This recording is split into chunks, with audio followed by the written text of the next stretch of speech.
everybody.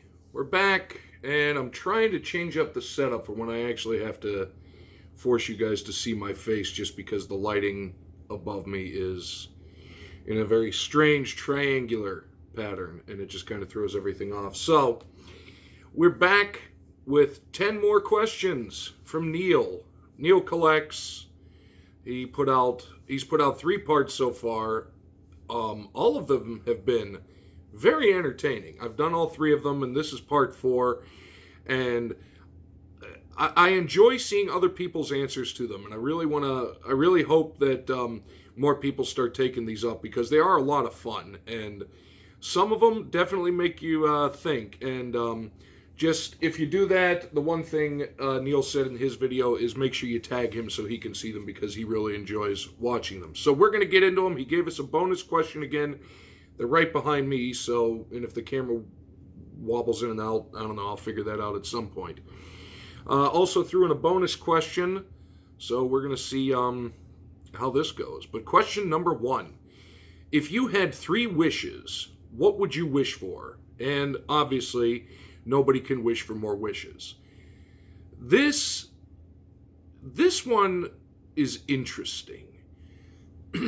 I felt the first one would be for my loved ones to be financially and health-wise taken care of, would be number 1. Number 2, same for myself. Financially well off, but not too crazy because, money doesn't buy happiness. It only really buys problems. And interestingly for me, the third one would be I would like to be fluent in all languages. Just because there's nowhere you can't go, there's nobody you can't talk to. I just think it would be really, really interesting. And there's some beautiful sounding languages and beautiful written languages that I don't have the first clue about. Question number 2, are you an early morning or a late night person? Of the 2, I would probably say late night. Morning, I'm not. Until everything starts firing and you really start to get going, mornings are tough for me, especially super early mornings in the part of the country where I live in where it's gray most of the time. Actually, I looked out, I had the sheet up because of the sun coming in, but it seems like the sun is going down, so awesome. Question number 3, and I like this one, and I really had to rein in my responses. What is your biggest pet peeve? I thought about it long and hard, and I wanted to combine it into something kind of bite-sized. Narcissism and stupidity. I wouldn't even say stupidity, but ignorance. Those, in 2023, where we have devices, most of us have devices in our pockets that are connected to the wealth of information in the world, and nobody uses it for that. So I think those would be those things combined: narcissism, stupidity, and ignorance. It's a dangerous combination, and just can't handle it. If you could eat lunch with 3 dead people, famous or not, who would you pick, and why would you pick them? Well, Neil actually kind of hit where I was going to go when he said he would have lunch with his late father. It would be my grandfather. One last lunch. He passed away at the end of November last year. And, just when you lose somebody you're close to, you often think back to, the last interaction you had. Well, the last interaction I had with him was very good.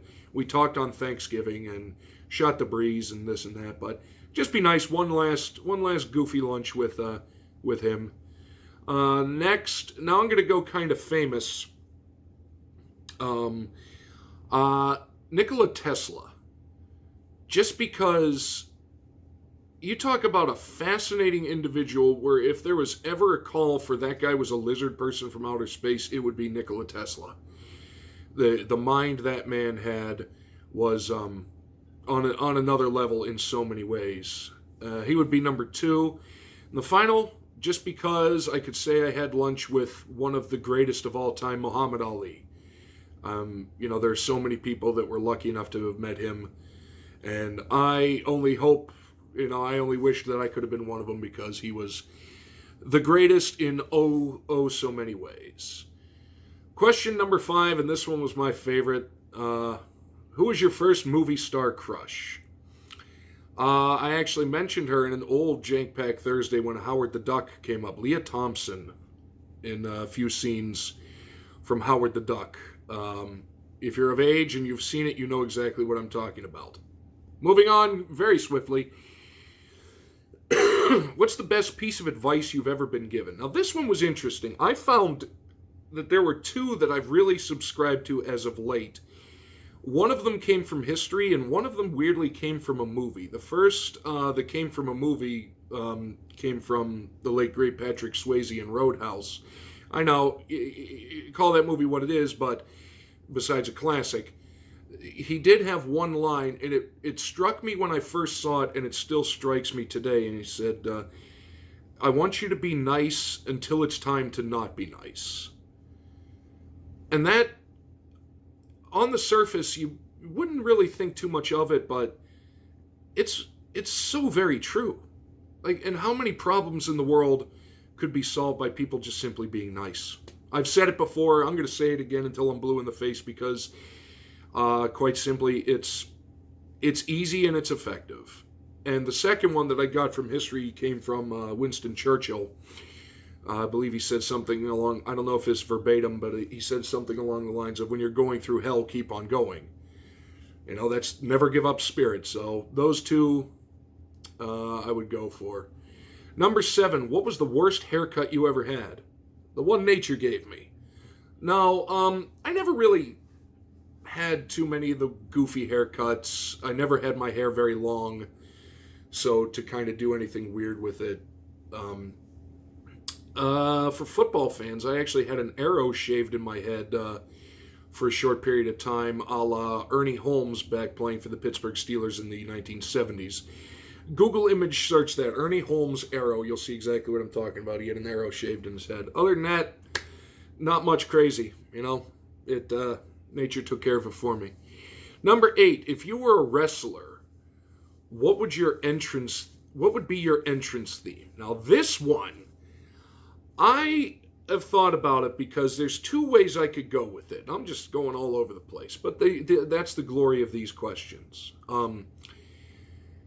I could take the kind of more serious, and being a bigger guy, you can really only go 2 routes. You can go the dark monster heel, or you can go the comedy, the comedy wrestler who can pull it off. So if I'm going dark heel, I think it would be something classical, like in the Hall of the Mountain King, just because you'll know, it's one of those songs, you may not know it by title, but if you YouTube it, you'll know it as soon as you hear it.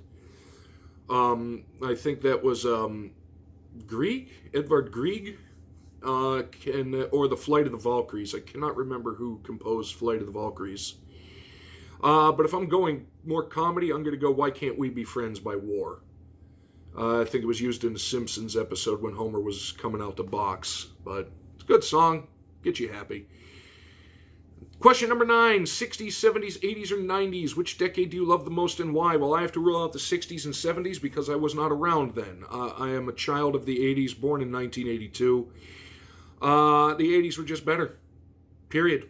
Everything. Music, fashion, lack of incredibly intrusive technology. You stayed inside as a punishment, not because you wanted to play video games, because we had 8-bits and we were very glad to have them. Music was killer. Neon everywhere. Everything was bright. And, yeah. Action movies. Nothing is better in the world than a cheesy, classic 80s action movie. Period. And the final question of the 10, sorry to be morbid, but what song would you pick to be played at your funeral? Now this, I don't know. I kind of thought about it. I really did.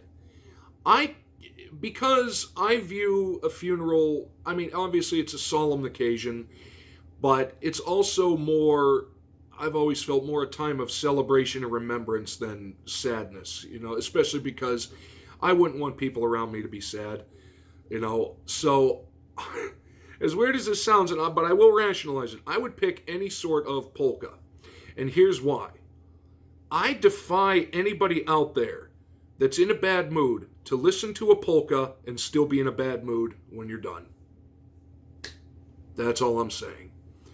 And I'll throw it in, and unfortunately I can't show it to you because the device in question is what I'm using to film on. John Burgess and I were talking about this the other night. What is your cell phone wallpaper? Well, this is going to be crazy. Mine is boring. Mine is the default Samsung kind of blue background with the stars and the little swirl pattern. It's the Samsung Galaxy, completely default background, never changed it. Don't know why, just never did. Never kind of affected me one way or the other enough to actually get in there and change it. But so that's it. How boring is that? No, you'd think it would be like stacks and stacks of Bazooka Joe from the 1980s, but no. No more of that. No, just a simple, if you Google it, standard Samsung Galaxy background. That's what it is. Just blue with some stars and a strange little swoosh pattern. There you have it. 10 more questions, and these were good ones. I really, really like these. Link to Neil down below. The questions are going to be down below if you want to take the challenge up yourself. And trust me, they're a lot of fun. So highly recommend trying it, and I really like watching the answers as well. I know Neil did his initially. The Autograph Fisherman, John Burgess, did one. As I'm filming this, I'm not sure who else did, but I'm sure hopefully there will be. Just give it a try. It's fun. These are really fun. Some of them, make you think, but nothing wrong with that. So that's going to do it for now. It's Saturday, although not when I'm filming it. So stay tuned for something else tomorrow.